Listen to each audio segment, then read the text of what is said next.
What do you do when you have problems? What do you do when you're struggling and dealing with so many challenges? When you go through an extremely difficult situation? Let's see what the psalmist says. Let's go to Psalm 121, which is a very well-known psalm, but he asks a curious question. The question that he asks is this one. Psalm 121 verse 1. I lift up my eyes to the mountains. Where does my help come from? This is the question. This is why I started our program today asking a series of questions. Lift up my eyes to the mountains. Where does my help come from?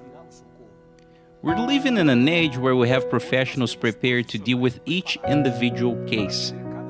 This is good. This is actually great. And it's important for you to know that God uses these professionals to bless us. He uses physicians, therapists, psychologists, psychiatrists. God also uses other professionals from different areas in order to help and bless everybody in His own special way. This is good, isn't it? But remember that you cannot rely only on these professionals. You need to trust God first. And God will conduct you to the right professional, the right person. Because not all professionals are necessarily prepared to treat your case in particular. But when God conducts things, He puts you in contact with the right person. And there's cases where God conducts miracles directly without going through any professional.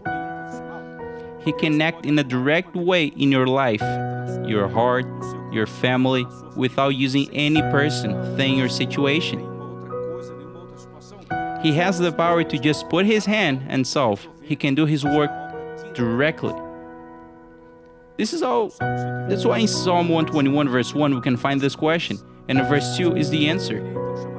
So I want to draw your attention to verse 2 that says, my help comes from the Lord, the maker of heaven and earth. You got it? So in verse 1 we can find the question, where does my help come from? And in verse 2 says, my help comes from the Lord. Now understand that when the Bible says that your help comes from the Lord, it means that the help can come directly from God with no human interference, or God can use the man, like I said. The health professionals, the professionals that deal with psychological issues. In order to reach you and bless you, God can use institutions, situations, and events. Or He can do all of that directly without human intervention. But I want to draw your attention to this faith, this trust, to the search of God. Because since we have all these professionals available to help us with each individual problem, we tend very often sometimes to not even pray. You got it? We don't even pray. And this is a common situation today in which if you have a problem, you look for a psychologist. If you have a problem, you go to the psychiatrist. Something hurts, you rush to the doctor. Another situation, you look for whoever is responsible for that area. And this is okay. We all do that. But watch out, because sometimes you can be so addicted to react this way that you forget to pray, forget the Bible, forget the faith and the trust in God.